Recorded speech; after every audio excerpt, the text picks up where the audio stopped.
ब्रेकनंतर आपण उद्धव ठाकरेंची एक प्रतिक्रिया पाहूयात। भाजपने आता समस्त हिंदूंची माफी मागितली पाहिजे असं उद्धव ठाकरे म्हणाले। शंकराचार्यांवरील राणेंच्या वक्तव्यानंतर उद्धव ठाकरे आक्रमक झाले। शंकराचार्यांचं हिंदू धर्मासाठी योगदान काय असं राणेंनी वक्तव्य केलं, तर या वक्तव्यानंतर नारायण राणेंनी 2 तासात स्पष्टीकरण सुद्धा दिलं। बरं, आज कोणतरी एक सूक्ष्म आणि लघु कोणतरी आहेत, मी नेहमी त्यांचं नाव नाही घेत, त्यांनी जे मध्ये सांगितलं होतं की बाबरी किंवा राम मंदिराच्या लढ्यात शिवसेनेचं योगदान काय। अरे तुम्ही हाफ पेंटीत होतात, पण आज हे सूक्ष्म आणि लघु बोललेत शंकराचार्यांचं हिंदुत्वामध्ये योगदान काय।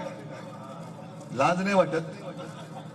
एक तर स्वतःचे फोटो छापताय, मोदी सरकारची गॅरंटी, शंकराचार्यांच्या बद्दल वेगळा एक आदर मान तुम्हाला राखायचा नका, हा भाग वेगळा असला तरी शंकराचार्यांचं हिंदुत्वामध्ये योगदान काय।